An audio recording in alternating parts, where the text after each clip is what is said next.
All right, all right. Tennessee, 31. 14, the Volunteers of Tennessee close out the Orange Bowl. Stick it to Dabo Swinney. It feels good. In the season with 11 wins, a win against Alabama, a win in Death Valley against LSU. The best win total for Tennessee since what, 03, I guess. What a season. That will do it. Charlie Burris, this former Vols quarterback, Jonathan Crompton. We're going to break down everything that we just watched, reflect on the season a little bit. You can't help but wonder, was Dabo flipping burgers before this? What was he doing? Should have been practicing. It looks like he's been flipping a few burgers. Who knows? They didn't come too prepared though. But before we get into I'm not sold on Clemson. I never have been, but that's just me. That was bad. And we will talk about it right after I tell you about our amazing sponsors, Farm Bureau Health Plans. Farm Bureau Health Plans is a corporate sponsor of the Vols. They've been serving Tennesseans for 75 years. Plan on them for health, dental, and vision at fphp.com/ATOZ.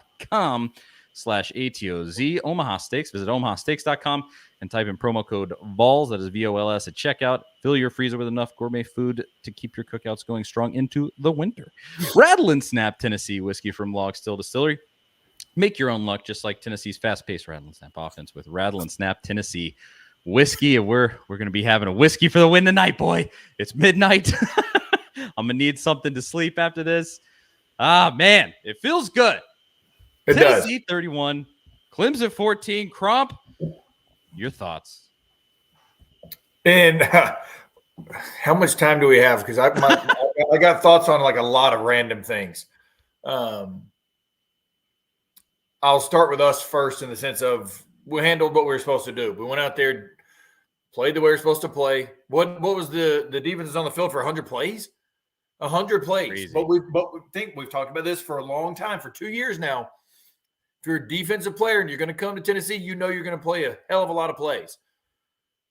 But that's okay, right? Because we can score points when we have to. I'm watching some of the highlights right now. So for our defense to be out there for that long and to only give up 14 points, that says two things to me tonight, okay? One, our defense played a hell of a game.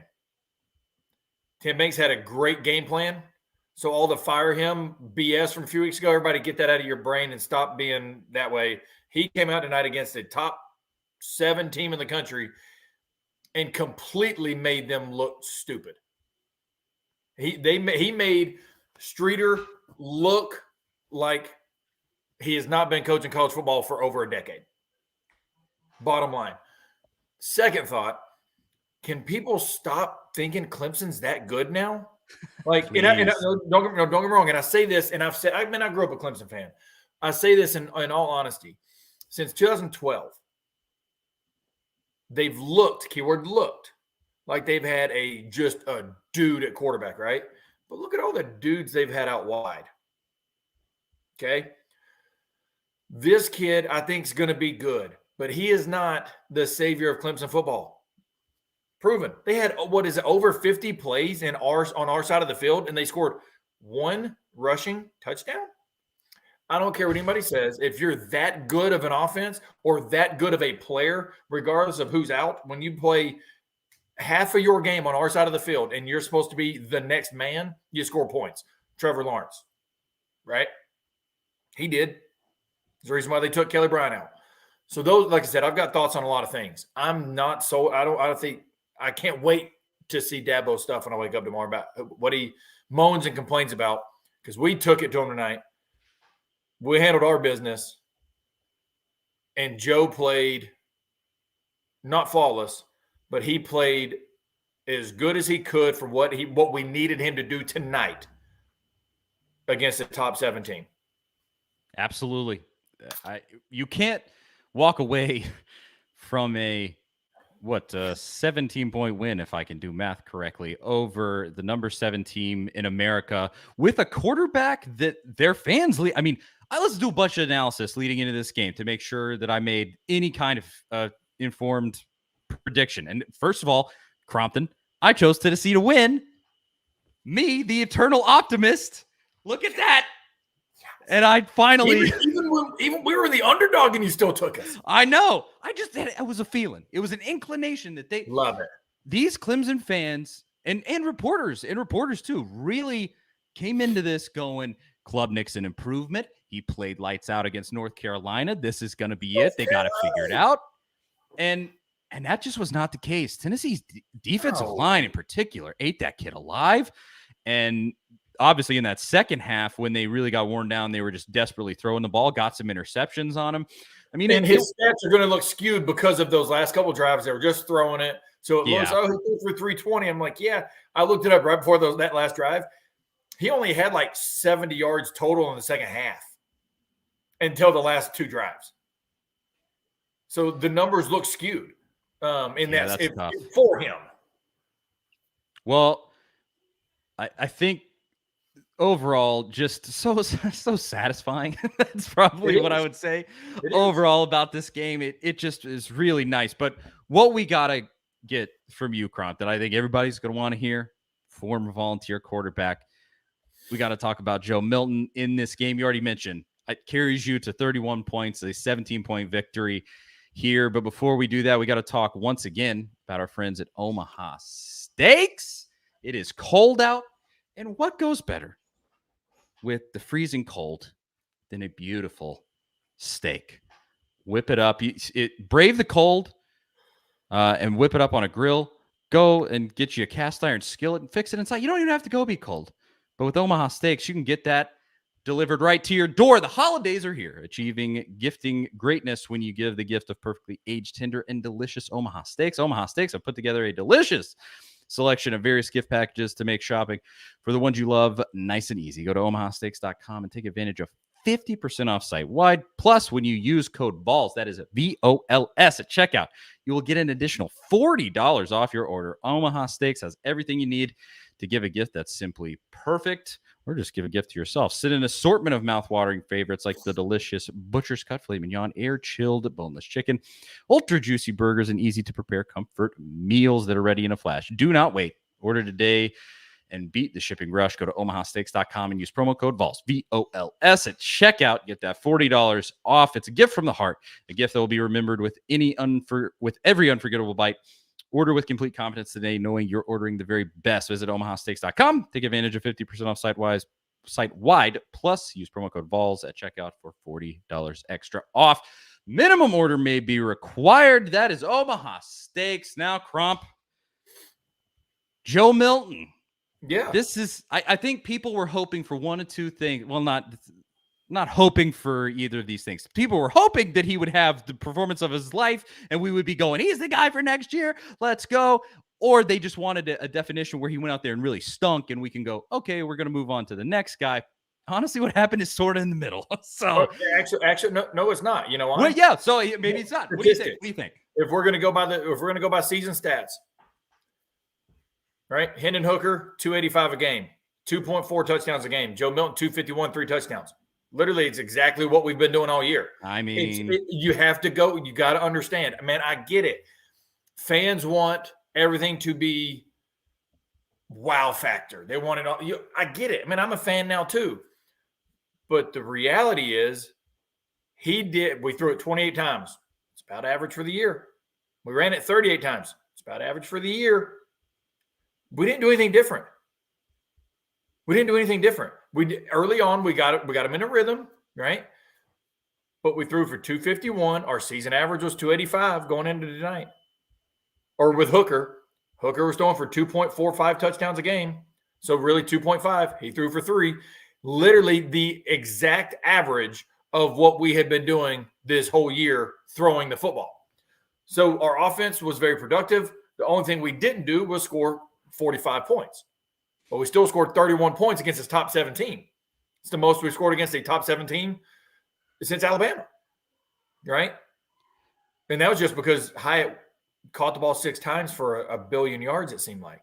You know what I mean? So it was like we were, I guess what I'm getting at is we were very, very productive in what we were doing in the pass game. The only difference is his run game versus Hooker's run game, but we didn't call as many for him. like actual designed runs like we did for Hooker. Well, because we had Milton in the back tonight, like we talked about halftime, we didn't have a proven guy. God forbid he would have got hurt. So we called a couple quarterback sweeps on crucial second and third downs later, but not like we normally had during the year. So that's the only difference, was just the actual quarterback designed runs. Other than that, he played exactly how Hooker's been playing all year, right? I had it, 60, almost right at 69% completion percentage. It's what we've been doing all year. So just because his name's not Hendon Hooker doesn't mean he didn't play a hell of a game tonight. Yeah, it didn't feel markedly different from a Hooker game. The play calling was maybe a little more, I don't know if simplified is the right word, but I would say conservative, not necessarily conservative for the most part, but knowing when to dial up the big play. Yes. You know what I'm saying? Like we knew when to take the shot. Like we set them up. With Hendon, it was more, we'll throw it a little more downfield, right? More 50-50 type balls. But tonight, I mean, we didn't have Tillman. We didn't have Hyatt, right? So I understand why we dialed that back. I don't think that was because of Milton. I think that was just good game planning and coaching by Heupel, unlike Dabo doing. And I think you saw there the emergence of your next dude, Squirrel White, man. 100%. These stats, Pro Football Focus just posted, and I went off of it. I think it was 108 yards, 9 receptions, and a touchdown. And he is so exclusively and perfectly built for that Milton bomb. I mean, he can outrun anybody, and he just sits open back there. And tonight made a really excellent grab at the goal line. Yeah, the diving catch early or in the second, but yeah, I mean he brought it, and that's an emerging performance for a guy that we were hoping would be really great. I mean, just a dude like that is just so perfect in this offense. It's amazing to watch. But that's really fun too, along with Milton, putting up a really solid performance. It was a good night for this offense, even if it wasn't overly productive. Yeah, but the thing I think I was most impressed with Milton about was his confidence in what they call the dirty dig. It's a dig route, so about a 12-yard in-ish, and his confidence to throw it on the guy's upfield number, right? Those you can let rip. You're going across the middle. There's always going to be traffic. Like you can let those go. You can Randy Johnson 115 mile an hour fastball those bad boys, but you better be accurate, because if you're not, right, all over the place. If you notice last year early on, a lot of those were here, right? And tonight they were, especially on third downs and crucial situations. I was like, in my head, I'm sitting on the couch going, we're just going to run it and just hopefully break one or just punt it. Like, you know what I mean? And he drops back and he lets it go. And I was like, there was no hesitation. Yeah. But the thing that I liked the most, it was perfectly on the upfield number or upfield peck, so to speak, where it could catch and fall down first down, catch and run even better. That's what was so impressive with him tonight. And then the one that really told me he was seeing the field was the touchdown to Squirrel. He was looking left. He tried to look off the safety, looking right, comes back left, and the safety tried to jump hard inside or kind of down and in, and you see him give a full pump fake. Well, that wasn't a pump fake. He was going to throw. And you at that point, he saw the safety, and he's strong enough to reload real quick and flick it out there. Obviously, he did it for a touchdown. That showed me he's seeing the field and he's playing with a lot more confidence in the system than he's ever played, which is good. Which is good for what we need going into next year. Yeah. You know what I mean? Because, hey, I don't care what anybody says. We don't want to have to do what Clemson's having to do and rely on a true freshman quarterback that literally is not proven a damn thing in college football. That's what you don't want to have to rely on. Yep. We're in a situation we don't have to rely on that right now. What you just saw out there tonight is Tennessee having a luxury of, I mean, you have arguably the best quarterback in the 2023 class coming in, and then you have one of the who will be no matter how you slice this, whatever you think of Joe Milton, you can call him overthrow Joe, do whatever you want. I mean, I don't after tonight. I mean, there was like one like clear overthrow in that game, but you can think whatever you want. He's going to be one of the best quarterbacks in the SEC next season, period. And you have him as a backup to your Heisman candidate that got injured. And then you have arguably he is not by the services the number one quarterback in this class, but in my opinion, he probably should be. Nico Iamaleava stacked right behind this guy, along with Taven Jackson, a 4-star that sort of gets overlooked. This is what people, you're but Nico ain't coming in as number 2. Oh, that's true. That's true. He's coming in at 3 minimum. Just because he was whatever, it don't mean he's coming in number 2. Yeah. Tavon's right there. Yep. You know what I mean? Like, this is not just you're a high recruit, you're going to go play, right? Hate to say it, this isn't Clemson because that's what they do. Just call it like it is. You're a certain high recruit, you're automatically number 2 and jump everybody else. Well, okay, now they're stuck. They don't have another quarterback. He goes down, they're screwed now. Yep. Right? Well, that's what Clemson does. And Mr. Jones asks here, do you think Taven Jackson will stay or is he transferring? I would say this. It's an off-season conversation. Why would he transfer? I'm asking that legitimately. Why would he transfer right now? He's number 2. He's number 2 right off the bat next year. Yeah. Now after next year, that might be a question. But going into this offseason, he is legitimately number 2 day 1. That's just what it is. The first day of spring practice, Joe and then him. Right? Nico's probably going to take reps in the 4s and 5s that first couple weeks. That's just what it is. But that's the beauty of building a football program that has depth. You know what I'm saying? That's a good thing. That's where we can hopefully build to where we have the Alabama, Jalen, Tua, Mac in the same room. I hope so. Right? So that's what I'm getting is that's a positive for us. And well, here's you're exactly right. It is an open competition, 100%. That's how Hendon won the job in the middle of the season. So you came on with me and Zach between the end of the regular season and now. Yeah. You came on with me and Zach on a podcast, and you said Tennessee should go transfer quarterback no matter what. Do you still? I think so. Think that? That's just, once again, that's just building depth. Whether that person plays or not, that's not the issue. Whoever you go after, once again, that's just me. And only reason I'm saying that is to give us depth.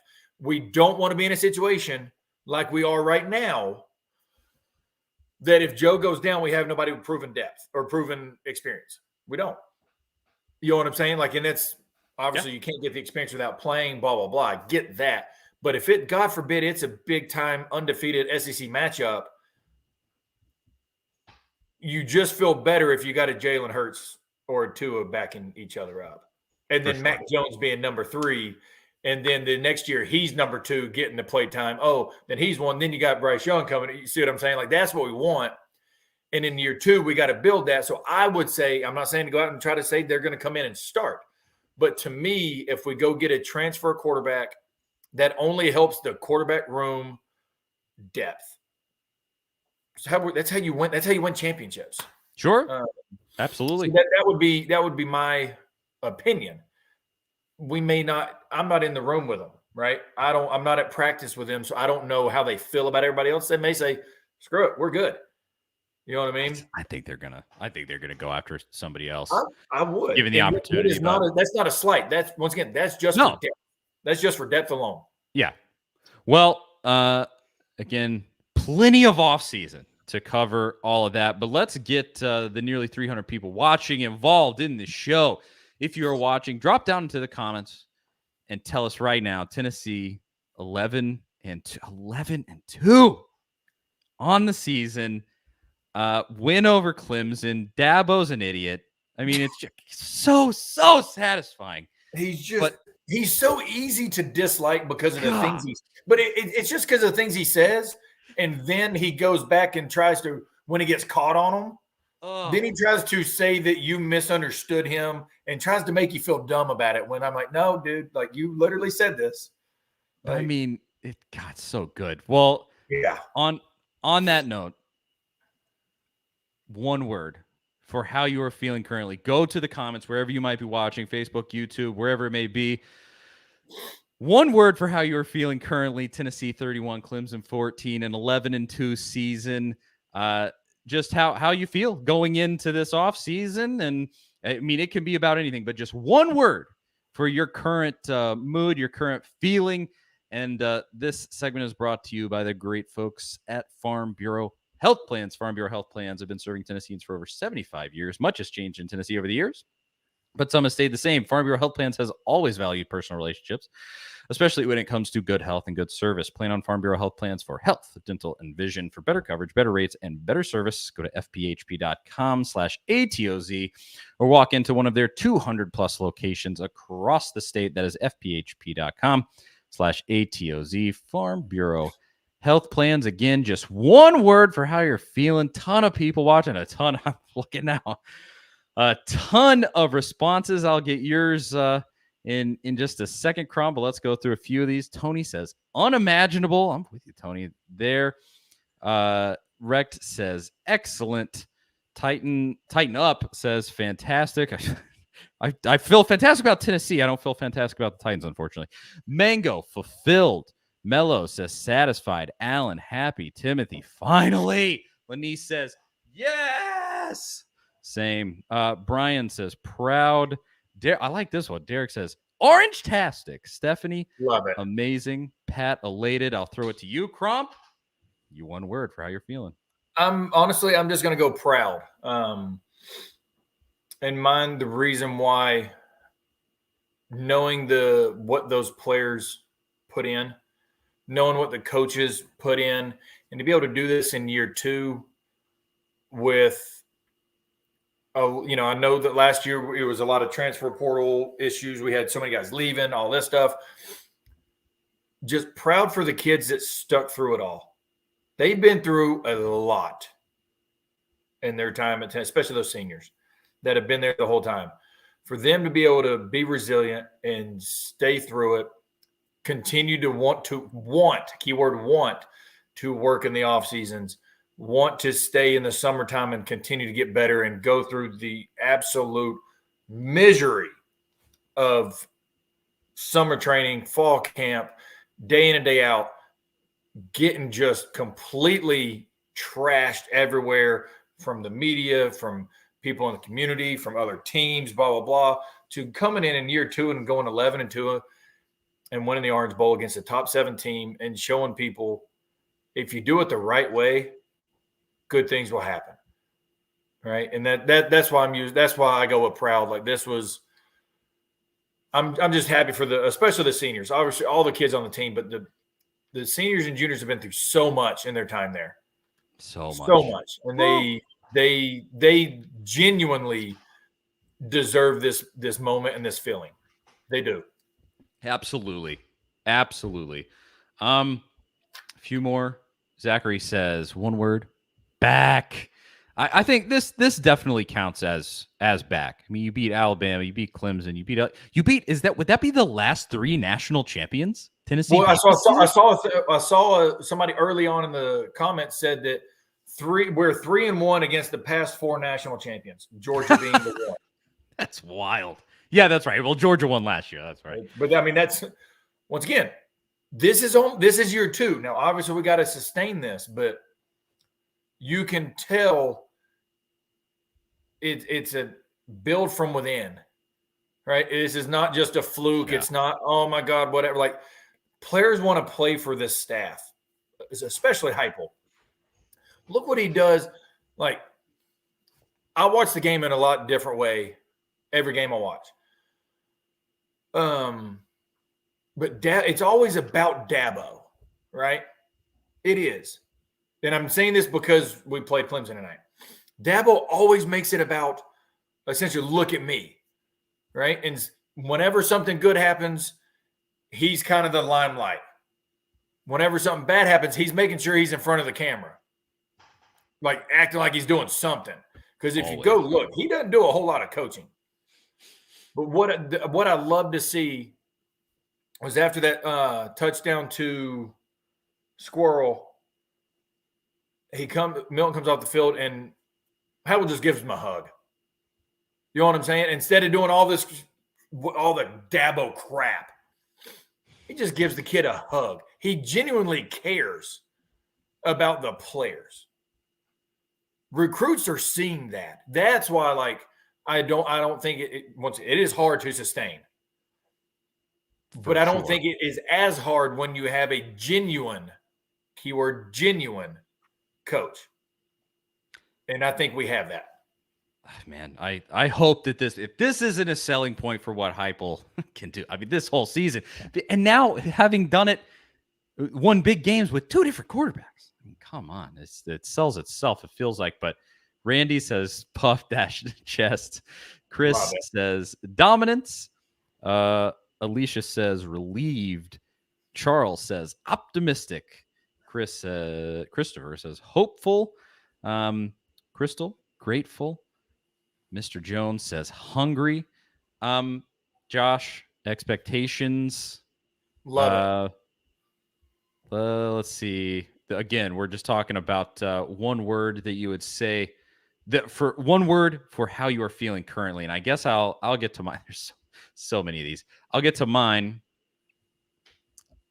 I've said this all season long at the different points of the crazy stuff that's happened in this football season is that this word gets used way too much, and it shouldn't be, because it's a great word, and that is unbelievable. People say that I say that for everything. Oh, it's unbelievable. It's unbelievable. Unbelievable. This season, 11-2, that ends with a 17-point win over Clemson. I mean, folks, please think through this process. If you were sitting there in August of 2022 and somebody said to you, hey, I'm from the future, do you know that Tennessee goes 11-2 and ends the season with a 17-point win over Clemson? I would have been like, shut up and go away. Who are you? What is this? It's mind-bending. And so unbelievable is the word. I mean, what are some synonyms? Inconceivable. Anything, just whatever it is, we're beyond belief. And I mean that so sincerely, because it just is so crazy what went down. And that includes the disappointment of that South Carolina game. Like, the only thing you could have done better was go compete for a national championship. Well, the only thing you didn't do in year 2 for a new coach after a dumpster fire that he took over for. It's so crazy. So crazy. I think that's a good thing to talk about, because, well, obviously this is our last show of the year. That's another reason why it's so impressive. The seniors, and more so seniors and also juniors that are going to leave.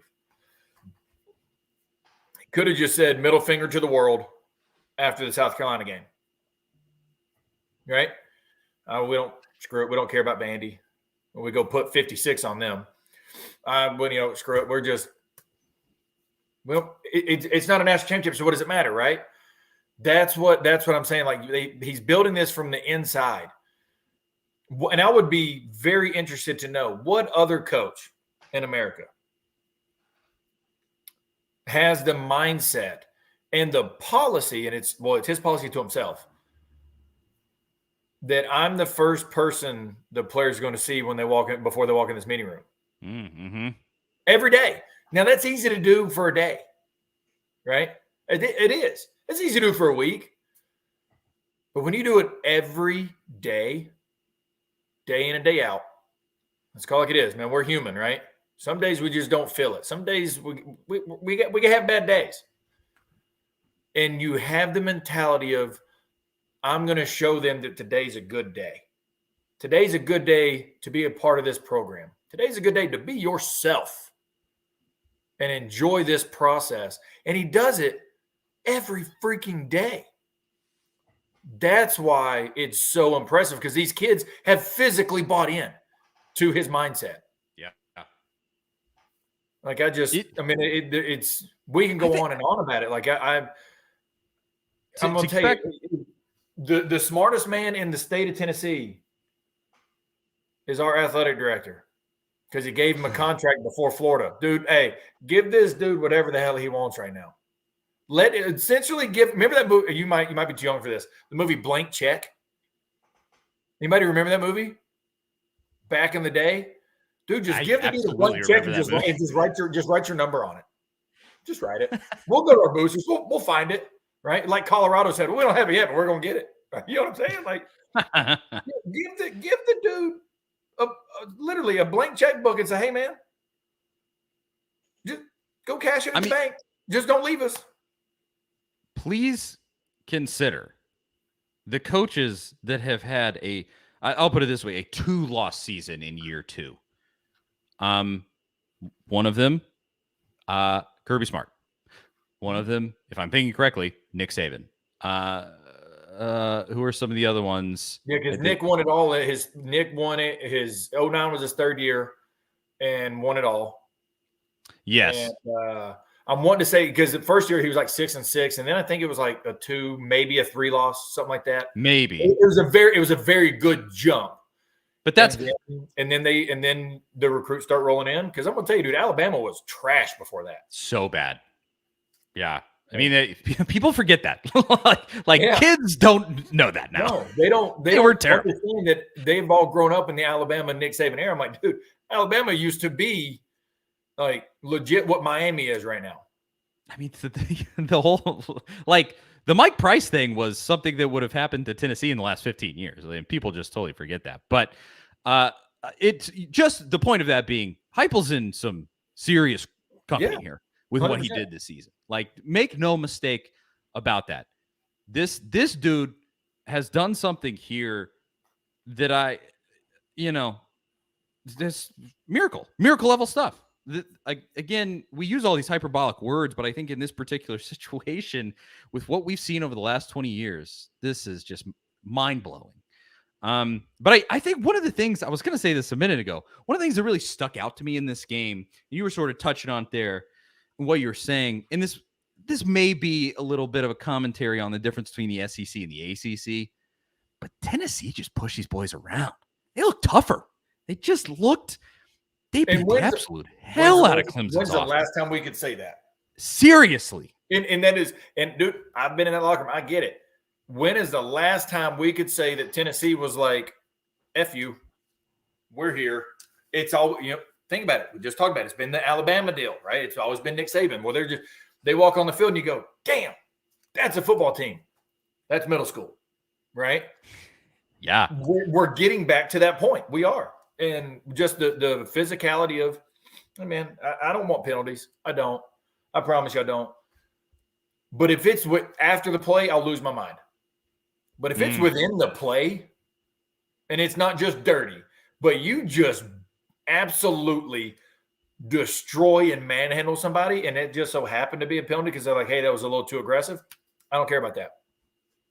I don't. Not one bit. I will take that 15 yards in a heartbeat because now it's in the back of your head. You can't do a damn thing. And that we're getting back to that. We really are. Hopefully it continues because this recruiting class of 2023 has some real dudes in it, especially defensively. Yes. Hopefully that continues. But we do have to move on to the final sponsor segment of the show. This is going to be a good one. The last one of the season. Sadly, that would be the stat of the game, brought to you by the great folks at Rattle and Snap Tennessee Whiskey. And shout out to Crazy Nugs, who is a regular watcher and commenter and everything. He wrote into the comments of a video last week, and he said he went and bought some Rattle and Snap whiskey and that he loved it. He said it was smooth. Nice. So I love seeing that when folks support the sponsors. But Rattle and Snap Tennessee Whiskey is a new Tennessee whiskey product line from Log Still Distillery. It is named after a long-forgotten game of chance. Rattle and Snap is a whiskey for those that make their own luck. Look out for it in Kentucky, Indiana, Tennessee, and Mississippi. There is a 4-year version, and the one right behind me, the 8-year version that I'm about to take a drink of. And go get it at your closest liquor store and follow them on Instagram at Rattle and Snap Whiskey. They're amazing folks, been supporting us all season long. There it is. There's a little graphic there. And here it is, Crump, for the last time this season. Yeah. You're beat. You just came from Denver. You're probably jet lagged. I'm exhausted right now. It's been a long day. But I'm enjoying the hell out of this, though. 8-year-old Rattle and Snap Tennessee whiskey. Get you some of that, just like Nugs did. Down the hatch, folks.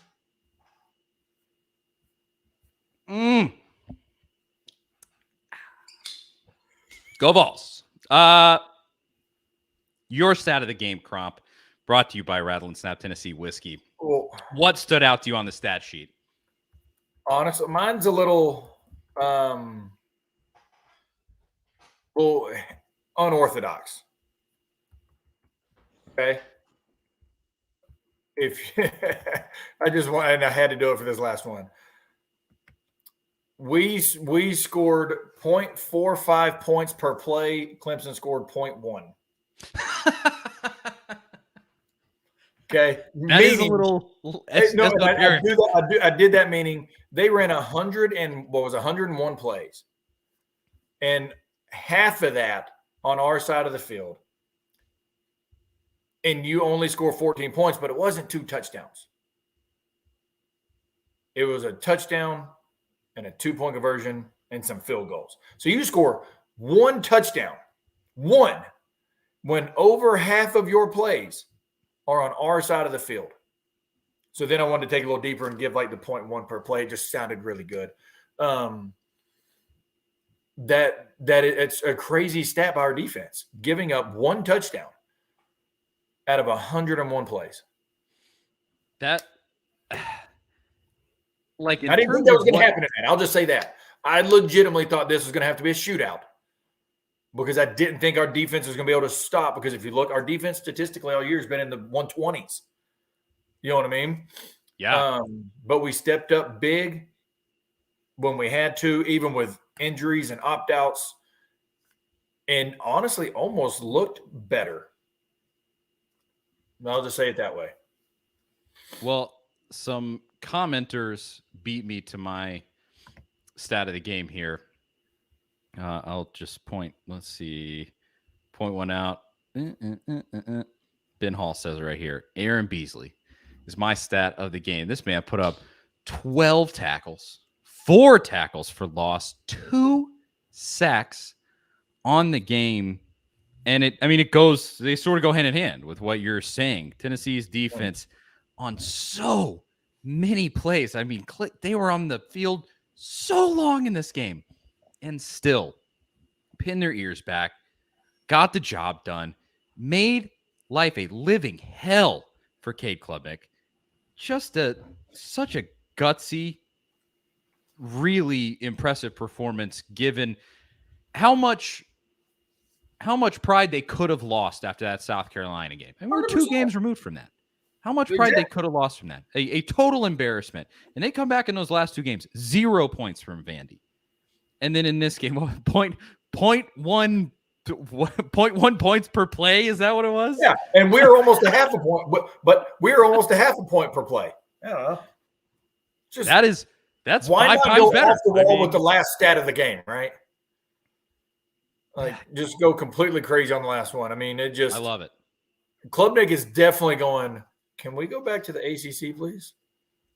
Seriously, can we go back and play UNC and NC State and Virginia, right? Can we go back to that? This ain't fun. It was stark in that game. And I am glad. I just want to say, after the South Carolina game, I had a Clemson fan come at me, and they were like, you won't make anything. Clemson will. Of course, Clemson lost the next week, ends up here. And I think I tweeted back to her, and I said, Clemson is terrible. They can beat Clemson is terrible. Tennessee can beat them without Hendon Hooker. I hope they play each other. Perhaps one of my finest moments on the Twitter machine. What can I say? I called that one. Thank you. Shout out to that lady for instigating me into that conversation, because I got some good receipts. Well, I'm gonna throw this out there though. I got to do it. Whatever. I'll get some hate for it. I'm gonna do it though.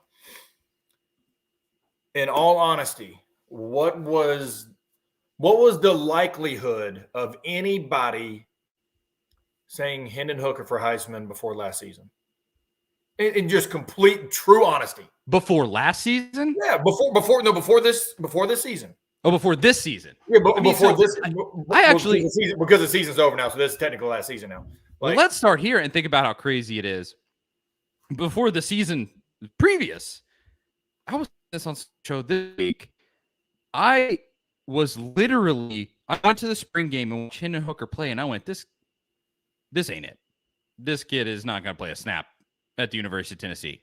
He's just not that guy. He's not a player. And I even kind of thought at that point there was no Milton. I don't think he got there till after. No, he got there game. like right at near. Actually, he almost got there near fall camp. Yeah, so we hadn't even seen him. Then Milton is the starter, and I was like, yeah, I was right about that. Hooker's not going to be the guy. And then, yeah, he has a pretty good season last year. And then even after, I would say even after the Pitt game, where we were almost like, Hooker was solid, got the win, got the revenge win. I understand there's always going to be that one or two diehard fan for every team that goes, I'm going to put $100 in Vegas on my quarterback to win the Heisman. I get it. 99% of people would not have said he is going to be in the Heisman running at the end of the year. Not the end of the year. All I'm trying to say is, in the offensive system that we run, getting Squirrel some experience. Like, dude, Austin texted us, Squirrel ended the season with almost 500 yards. Mm-hmm. That's more than a lot of teams, like number one or number two, dude. He was our fifth. You know what I mean? You got Brew coming back, right? Getting guys stepping up. We got our running backs coming back. All I'm saying is, don't be surprised if mid-year he's in the conversation. And I'm talking about Milton because of the wow factor that he has in this system. You know what I'm saying? Like, legit. Yeah. He's gotten more comfortable. His quote unquote overthrows are not being overthrows. You're always going to have one or two. I mean, that's just football. But like, I mean, it's looking like he's settling down. And I honestly think him being around Hendon and them being such good friends, not for the football side, but for the mental side of just life, I think has helped him. I truly do. You can tell that he's actually calmed down. You can see that he's actually happy. He's actually enjoying the game of football. Dude, that takes you a lot farther than people think. All I'm saying is he legit has a chance to be in the running. I'm not saying to win it. I'm not saying to be in New York, but at least have his name in the conversation. Because, promise you this, he's better than Anthony Richardson at Florida, and he's going to be a first-round draft pick, which is way beyond me. He's better than Will Levis. He'll be a first-round draft pick, which is way beyond me. Please take Colts. Take him, please. Exactly. But you know what I'm saying? Like, he's better than these other dudes. He is. Physically more gifted, throws a better ball than them. Now next year is going to be his chance to go prove it. Don't be surprised if his name's not mentioned midway through the year to be like, hey, he might be a dark horse. Here's the honest truth about what's about to happen. Tennessee, almost no matter what happens, is probably going to be a preseason top 10 team. Yes. A lot of Tennessee fans. It's stupid if they don't. Yeah. I mean, a lot of Tennessee fans aren't get squirrely about that. I am one of them. I think Tennessee football historically has just operated better as an underdog. But at some point, you got to become the dog.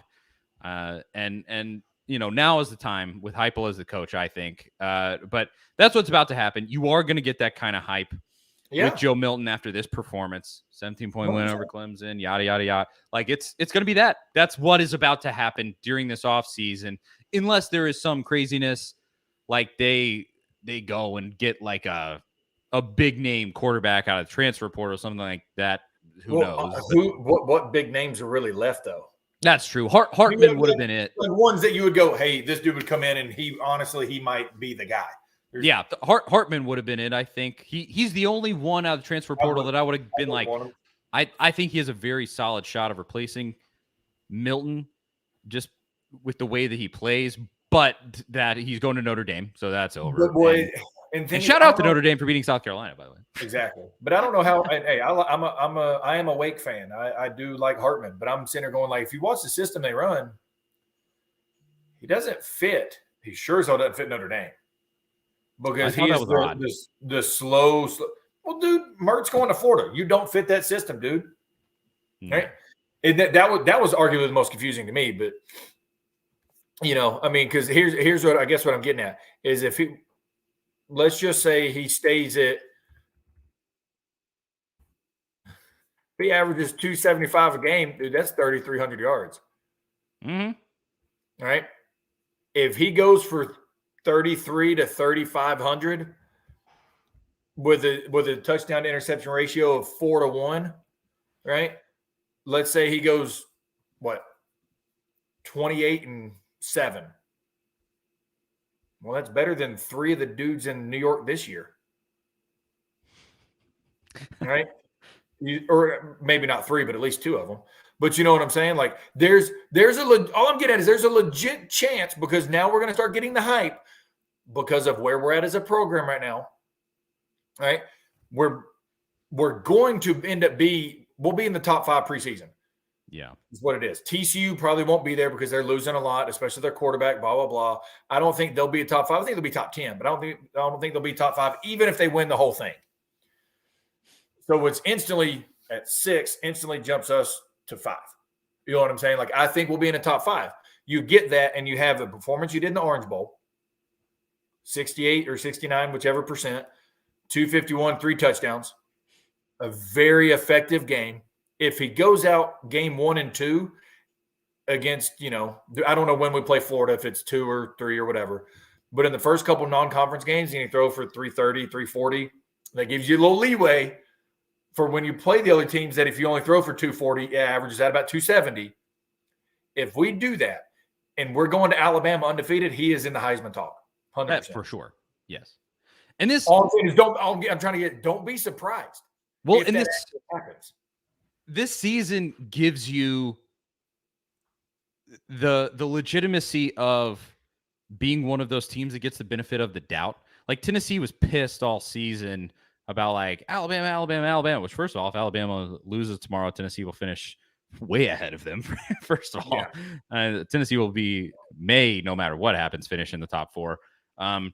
But we just said that all near the end of the season, Alabama's always getting the benefit of the doubt. Well, when you start in the preseason top 10, you're one of those teams. You're going to be one of the get the benefit of the doubt teams. And it's just man, what a time to be alive. It's an interesting time to be a Tennessee fan, man.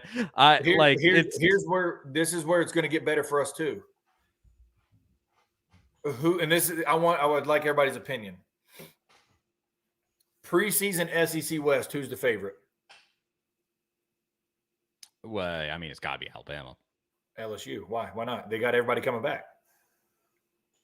Bama's losing your quarterback. That's true. Who is even going to be their quarterback? See what I'm getting at? So Bama might not even be the favorite in the West. Now they may still win it, obviously, but I don't see them being the favorite just because LSU playing the way they played. Now, obviously, they still got to win their bowl game and all that. But if you look at the team coming back, I think LSU gets the nod as the preseason favorite, right? We're still going to be – we'll be favored second because of Georgia. Yeah. But at that point, Georgia's still going to be losing a lot. Anything can happen at that point. But I don't think Bama – somebody put A&M, sorry. They got the talent. They got the talent. They got like 25 guys in the portal now. Yeah, they're going to be decimated. But I could honestly see it going preseason. LSU, Ole Miss, Alabama. And I think you even have, I agree, but Tennessee, you can have, per se, Tennessee adds like a Marshawn Lloyd out of the portal. We have some skill players. It's looking good for this kid out of Oregon. Dante Thornton, who's a pretty solid wide receiver. Maybe some more solid pieces. Got a really good linebacker from BYU coming in. Yeah. He was the second leading tackler for BYU last season. It's going to be your linebacker next season. Like, Tennessee could be bolstered and have one of the best quarterbacks in the SEC. And I mean, this. That's what I'm getting. I'm like, don't. And I've been saying this all year. Like, people got to get off Milton, and he's been under. Think of the pressure this kid was under from himself. He leaves Michigan pretty much in time for fall camp, wins the job in 2 weeks of practice, and at that point, dude, like 4 plays at that point. You know what I'm saying? Like if the game's on the line and coach says, hey, what play you want? Dude, I've been here for 2 weeks. I don't know. I'll play 1. You know what I mean? Like it's a different mentality. So I know he put just an unreal amount of pressure on himself, which was, I got to be perfect. I got to be perfect. I got to be perfect. Him not playing these past 2 years has probably, weirdly enough, has probably helped his draft stock because he's learned how to be himself. He's learned that he is human. He's learned it's okay to be happy. It's okay to make a mistake if we learn why we made it. And I think that's what Hendon and their friendship has taught him. I cannot be perfect every second of every day. We are human, which means if I can't do that in my life, I can't do that on the football field. But how you become even better is understand who you are and play within yourself. And he's shown that the Vandy game, downpour. And we put up 56 because it didn't have to be on him. It doesn't have to be. In this system, that's the beauty of it. We don't have to throw it 75 times to win. We're a 50-50 team. We put up a piss load of points because we're explosive. But we're 50-50 run to pass, so it doesn't have to be on him. And I think he's learned that is what I'm getting at. Yeah. If he is 75% as productive over the whole course of the year, next year that he did tonight, he'll be a top 3-round draft pick.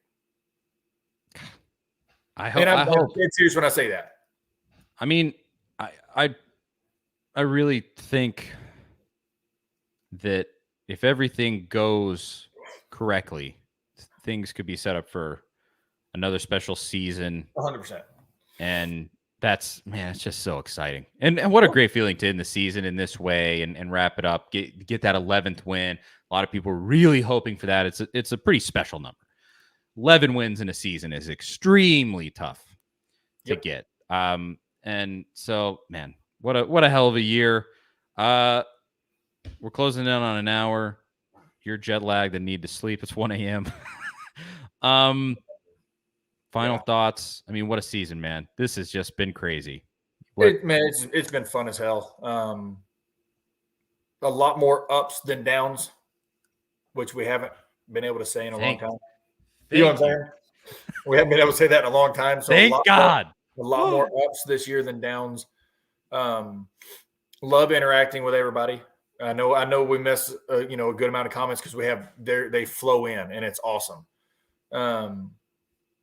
But I guess the last comment that I'm going to comment on real quick was I lost it, but somebody said, right here, Michael Ward said, quarterback wise, we're in good shape for a while. I believe so. As long as we can keep them with the mentality of in our system, you only need 1 year to show it. Hence Hendon. Because even after this last year, after the bowl game against Purdue, nobody was going, Hooker's going to get drafted.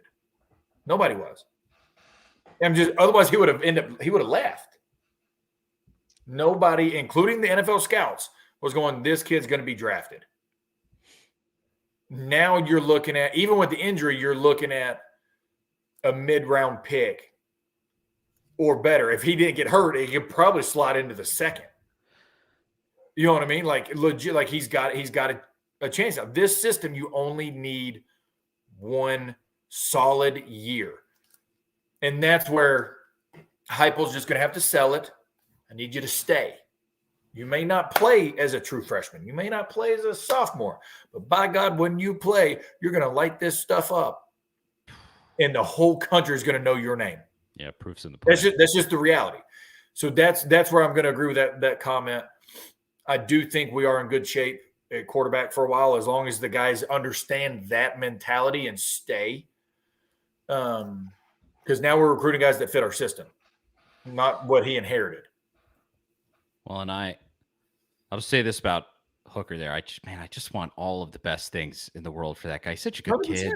God, 100%. Love it. And he brought all. He was the linchpin all of this, along with Heupel, and legend for life. Well, I mean, honestly, because let's just call a spade a spade. If he doesn't end up coming, the funny part is he came before Heupel was even here. That's true. Which is so weird to say. Thank you, Pruitt, but whatever. Yeah, you know what I mean. But I'm just saying, like, if he doesn't end up in Knoxville, we're not where we're at right now as a program, and that's what the transfer portal can do. Yeah. It can resurrect a kid's career, like it did. And it can help a program have sustainability because of a kid's experience. That's what it did. It really did. And it's so, he got benched at Virginia Tech. Just because somewhere you may not vibe with the coach, or they may not vibe with you, or you may get there and go, shit, this system's not what I thought it was. That's what the portal's intended for. Find the best place for you and go succeed. And he did that. If he doesn't come to Knoxville, we're not 11-2 in year 2. And I'm not saying it's all him. I'm just saying, but just his mentality. He was, we have a running joke in our family, like the glue holding this thing together, right? He definitely helped because he was an older player. Dude, I would have loved to play college football at 25 years old. Let me just side note that. You know what I mean? Of course. Hey, but play the cards you're dealt. And he played them perfectly outside of getting injured, but that's football. So I'm with you. I wish him nothing but the best, and I hope he goes as far as he wants to go in this sport. But if he doesn't, if he doesn't come to Tennessee, dude, he's at home tomorrow. He's going home. And that's what this system, I guess what I'm trying to say is that's what the system can do for you as a quarterback. Heupel has proven that. What is it? Every year he's been a head coach, he's had a top 10 offense, including at a non-Power 5 school. That's impressive. So I think as long as the guys understand that are in the quarterback room and even the recruits coming in, we could be really, really, really set at that position for a while as long as he's there. With competition, obviously, there's always going to be somebody disgruntled and leave. But we could have a third stringer or a fourth stringer for 2 years that goes, oh, dude was just a top 32 draft pick. Hits Mac Jones. Yeah. So I think we're getting to that point at that position because of Heupel. And it's fun. So that comment was really, really, really well said. I truly think so. Well, and hopefully this is just the start of the ascension up the mountain. Because, man, you're starting at a pretty high spot, I would say. As I mentioned earlier, the only place you could go was the playoff and to compete for a national championship. But still, like my buddy who's the head coach at the high school that I call plays at says, every win you get, the bullseye gets bigger. Yeah. Right? That bullseye gets bigger. So next year, that bullseye, this year started here. Next year is starting there. Yep. You will be the hunted. And we've got to be prepared for it. But I think we have the right guy at the helm to let the kids understand, dude, play within the game. 60-minute game, we got this. You know what I mean? Instead of the Dabo way of freaking out the whole time and it's all showboating me and this and blah, blah, blah. It just, honestly, it looks like it's always about him. I don't like the dude. I really don't. I truly, truly don't. Like, I judge a lot of like, hey, would I go have a beer with that guy, right? I wouldn't go to the same bar as Dabo, much less go anywhere with him. And I'm just being honest. Like, I wouldn't. Yeah. And the worst. And what we've got going on is the opposite of that. And thank God we didn't hire Tony Elliott either. Sorry. So I got a lot of random thoughts going in my head. It's all good. That's like a whole different podcast in itself, right there. For real, like a whole different deal. Like, thank God we didn't go after him. Yeah. And I'll just finish quickly. Bobby asked who you got in the college football playoff tomorrow. We actually did this in a video earlier this week, myself and Zach Reagan. I think it's going to be Georgia and Michigan in the final. And please go blue. Please, Michigan, please don't let Georgia win 2 in a row. Oh, bleh.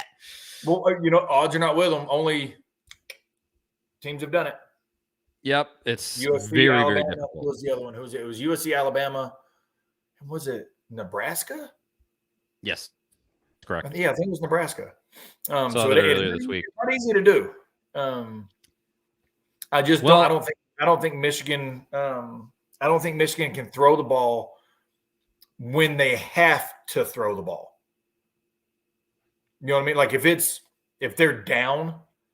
Yes, exactly. That's not if they're up. Hey, dude, I don't care what anybody says. If they're up, they're beating the hell out of you. Mm-hmm.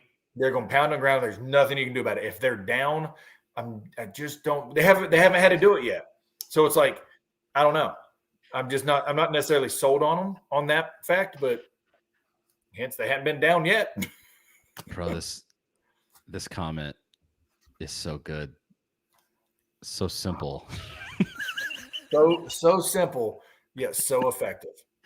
I don't think anybody would just listen to this show, but I'll just leave it to this. Go read the comment that I just posted on the screen. It's great. Thank you, Mr. Jones. That's it. We'll end on a goofy note. Crompton, we're gonna have you back on the pods and stuff this off season before the season. You'll be back around. You were on with us in between the end of the season and the bowl game. So this has been just really incredible. Just more of a dream season than I could have really ever imagined, frankly. And so thank you